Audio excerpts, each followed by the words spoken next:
Trinitas keempat juga tidak pernah berubah.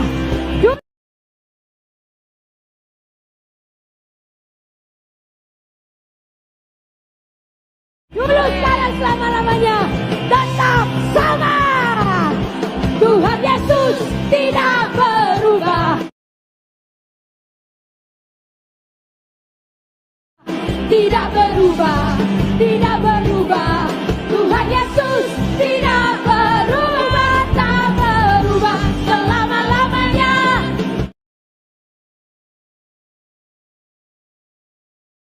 Tuhan Yesus tidak berubah. Amin. Tidak berubah. Kuasanya sama. Yesus tidak berubah.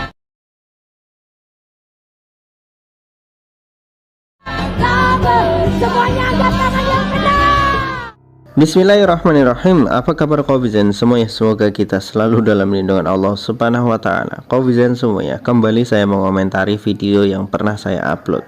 Jadi ada sebuah lagu yang pernah viral beberapa bulan lalu, judulnya Yesus Tidak Pernah Berubah.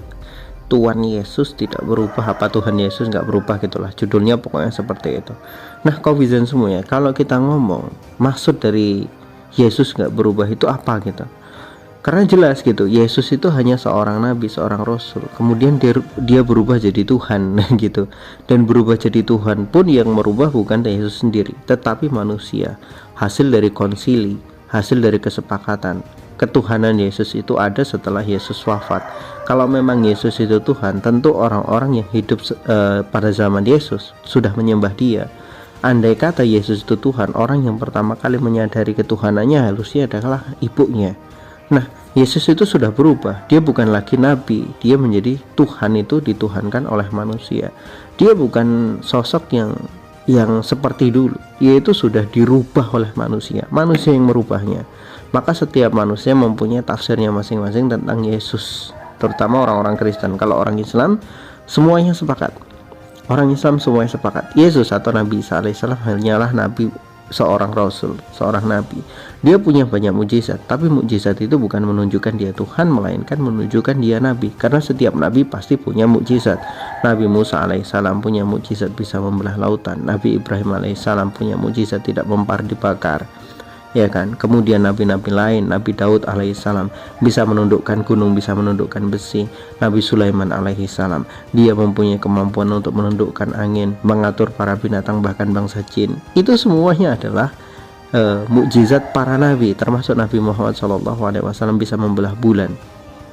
Dan mukjizat Nabi Muhammad SAW terbesar adalah Al-Quran. Jelas. Jadi kalau ngomongin siapa Yesus, Yesus ya nabi menurut umat Islam, tapi Tuhan menurut orang Kristen. Jadi sebetulnya dulu beliau adalah seorang nabi, tapi berubah jadi Tuhan disebabkan pemahaman manusia tentang beliau juga berubah. Pandangan manusia kepada beliau berubah, dipengaruhi oleh pemikiran-pemikiran yang datang setelah beliau wafat. Nah gitu. Nah kalau sekarang ngomong Yesus itu nggak berubah, ya nggak berubahnya di mana gitu? Karena setiap daerah, setiap negara punya gambar Yesus masing-masing. Orang Afrika menggambarkan Yesus ya kulitnya hitam. Orang orang Eropa menggambarkan Yesus ya kulitnya putih, rambutnya agak ke perak-perakan atau apalah pokoknya, rambutnya agak blonde, apa bahasanya itu, pirang gitu. Yang di Indonesia ya kulitnya sawo mateng, rambutnya hitam. Nanti di tempat lain juga penggambaran Yesusnya berbeda-beda sesuai dengan gambaran orang-orang yang hidup di situ. Yang di Cina juga kulitnya putih, rambut hitam, mata sipit gitu. Itu adalah penggambaran sosok Yesus dalam setiap negara berbeda-beda. Jadi mana yang nggak berubah gitu. Bahkan kita tampilkan itu ada Yesusnya yang dijadikan transformer, patung Yesus yang dijadikan transformer. Itu hasil kreativitas manusia masing-masing dalam memahami Yesus. Jadi mereka memahami Yesus seperti apa, kemudian digambarkan oleh penggambaran mereka, lalu dipraktekkan dalam praktek nyata, ya jadilah seperti itu. Dan setiap gereja, setiap pendeta punya pandangan masing-masing tentang sosok Yesus. Ketika kita tanya Trinitas seperti apa, ketuhanan Yesus seperti apa, maka dari 100 pendeta akan muncul 102 jawaban yang berbeda-beda. Itu kan jelas. Makanya kadang lucu orang Kristen itu. Dalilnya apa, kitab sucinya ngomong apa, kemudian mereka sendiri pendapatnya seperti apa, itu nggak ada yang sinkron, nggak ada yang nyambung sama sekali. Nah, itulah pelajaran bagi kita dalam beragama, harus sesuai dengan kitab suci. Kalau enggak, ya sesat kayak mereka. Itu fotonya siapa itu? Siapa? Pak Paul aja yang jawab. Loh kok saya tanya Bapak malah tanya jawab.